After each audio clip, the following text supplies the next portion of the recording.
Islamic Church over in Bedford Avenue.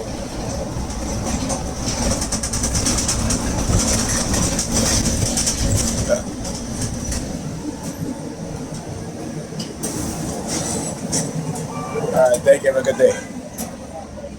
Yeah. So they got the Nigerian females on the bus with the attack. The woman sitting across from me. As when the bus stopped at the other bus stop, started to pull into this bus stop. All right, but mid-block over here, the Sambina, Nigerian female, sitting across from me, all of a sudden started doing all these hand signals, right, and taking a bottle of cream out of her pocketbook, and looking at me, and I'm just like, hold on, man, you doing all of that for too long, lady, and she was doing it for quite a while too, and then taking some of the cream and wiping it on her pocketbook, like literally wiping it on her pocketbook, right? And then the other Sambina sitting across from her, she said next to her, she's, they keep raising their elbows, right? That's one of the things that they do, elbows, right? So whenever they start doing that, that means that, you elevated, you think you elevated, you know what I'm saying? The reason why, like I said, lately, particularly on Facebook, I've been getting a lot of friend requests, which, I haven't gotten so much friend requests in years, right? But all of a sudden, within the past month, that's what Pam was like, because a couple weeks ago, she came up to me and she was like, she walked up to me and like, you be great, and then walked off. I was like, what the hell are you talking? Like, what is, but that's what they do. The taunting, particularly if you have, excuse me, especially when you have, when they know that you are more African centered, that you are more aware than most people, right? So like I talk about, looking into your family background. The fact, like I said, my aunt years ago, particularly early on in my target, I think she told me this. So I know they were feeding her information to using silent sound, of course, to hello, using that's nothing that they do to the hello. They walk past me, hello, that sort of thing. As soon as they'll like be on the phone, hello. So I say hello back. Anyway, I'll say hello back near President Department using this sirens. Yeah, hello back. Anyhow, about being the family being related to Malcolm X's mother. So the fact that, I said Malcolm X's mother in New York President Department using their sirens, I hear you. Like I said, hopefully you guys can hear them in the background because this new phone that I have has a what is called a Zoom mic, right? It has a Zoom mic, so it is meant to increase the sound level so that you guys can hear more of the audio, right? So, as I was saying, and then they were targeting me early on. I talk about going to my doctor. There's a picture of, there was a picture of Martin Luther King in the doctor's office, but they removed it. It's no longer there. And when I would go to the doctor, I would walk into the doctor's office, turn, look at the picture of Martin Luther King, and then, the New York President Department would start using their sirens, right? When I'm online, go look at if I'm reading about Malcolm X, reading about any freedom fighter, the New York President Department, black freedom fighter, I should say, the New York President Department will start using their sirens, reading books on black liberation. New York Predator Department will begin using their sirens, right?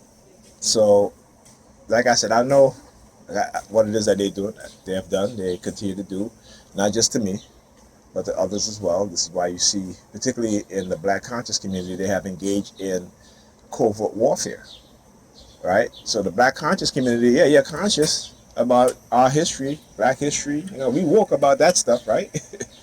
And that was before uh, uh, racist liberal Democrats co-opted what our definition of woke and changed it into being a word used to um, uh, uh, used to say that, well, if you're woke, that means you're for LGBTQ, you support that, and and that's the only thing, right? That's the only thing they associate woke with today. Excuse me. But in the late 80s, 1990s, when black people were using the word woke to mean that, we are aware of who we are, of our African ancestry, of being a black intellect that has a why I'm sneezing so much, son. Right? That have a African centered way of thinking and mindset, meaning that we love black people and want to do good for black people and for and by black people. They we tend to forget we're living in a racist nation, despite what they want to make you believe. But the reality and the facts are we are living in a racist nation. The fact is that they sabotage black businesses so that black people can never be economically independent of the racist system, right? This is how you control the people, right? This is how you let others come here into this country, right? But not only do you let them come into this country, but you give them the resources, right, that you've taken away from black people to create businesses. So nigger peers have a hard head when it comes to understanding certain things. Right? They have a hard head when it comes to understanding certain things. Right?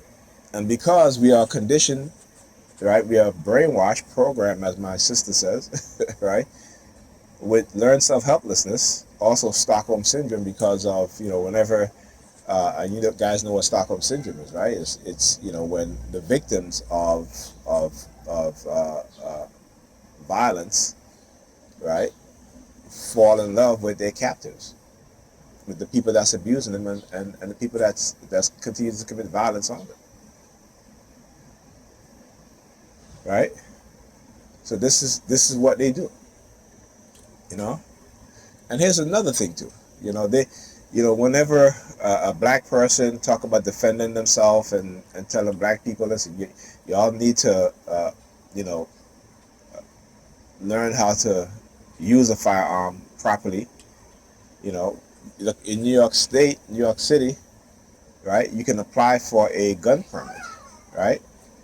But the majority of people who are receiving gun permit, even though black people apply for gun permit at the same rate as white people, the vast majority of the people who are given permits are white and not black.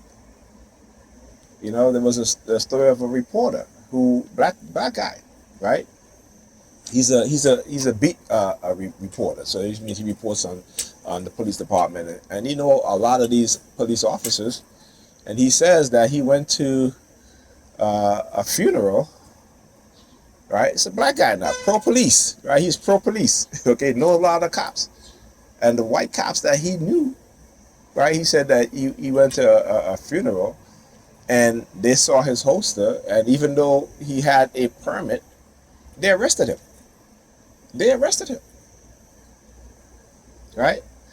See, white people can want to be violent towards us, and they preach violence all the time. You see the cops, shut up, or I'll shoot you in the head, or or you think you a lawyer, or how about I ruin you and put your ass in jail? That's violence. That's using their authority to commit violence in the public, particularly black people, right?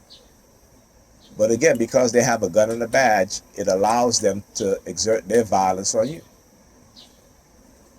You know, I watched the video of there was a police sergeant who, or lieutenant, whoever it is, who they just arrested because he'd been terrorizing black people for decades, for years, right? For years. You know, he's there on TV talking about, you know, well, I got to go home and this and that. Yeah, but you're a police officer, right? You're a police officer. There's risk that comes with the job, right? But, you know, the most obvious thing to them, they don't even understand and even see. The fact is that if you treat people with respect, right, you have a better chance of going home than as opposed to if you treat people as a tyrant. So they're not about treating you with respect. They're not about the obvious thing for their safety, right? What they're about is exerting power, exerting violence, because that's who they are, right? And the only how, as a people, for you to stop those who are in position of power, who continue to exert violence, right? And particularly is that if you defend yourself, right? You know, when white people talk about the founding fathers and the American Revolution, you know, motherfuckers went to war with Britain over taxes.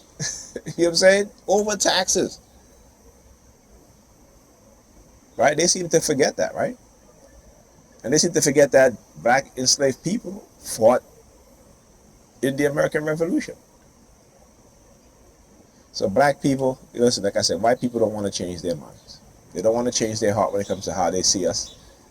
And so what they've done is to condition us, to brainwash us, to program us into accepting the treatment that we're getting. Yeah, they may give us a little bit more in terms of, you know, if you live in a liberal state or have you, right? But that's you know, when it comes to liberal racism versus conservative racism, liberal racism is the most dangerous kind because you don't see it, right? With conservative, they point blank tell you, let you know who they are and what their intentions are. Look at Trump, right? But I keep saying, whether you're a Democrat or Republican, they're both sides of the same coin, and that coin is white supremacy, right? And all you got to do is look at the policies, look at everything, other than a person calling you the N-word. Look at the policies. Look at the redlining. Look at the taking away of your civil rights, right? Look at all those things. Okay, before you look at another black person and call and say that they're hating because they're calling out the truth, because they're speaking the truth that you should be aware of, the truth that's going to not only affect you, but if you have children, your children, and their children. I already said, you know, white people are, as a group, right, they're passing $74 trillion to their descendants. You as a black person, me as a black person, what are we doing? What are we passing? Right? We're not passing shit to our young people except for a toxic mindset, a backwards mindset, and a religious mindset. Right? And because they know how to play on our belief system and how to manipulate us, because we are not the people who know things, we're the people who rather believe things. This is why they can use technology. So, you know, they get very desperate because of what I posted last night to on Facebook also, and also on my YouTube channel with Dr. Jose Delgado, right? Dr. Jose Delgado in the 1960s. These people had already learned how to manipulate the human mind, right? They're way advanced than they want us to believe. So when we read in these, and I keep saying, go read the Pentagon's brain. I forgot the author's name. You know, but we tend to be stuck on stupid because, you know, we just want to believe. But we'll find out. Okay? Anyway, I'll talk to you guys in the next video.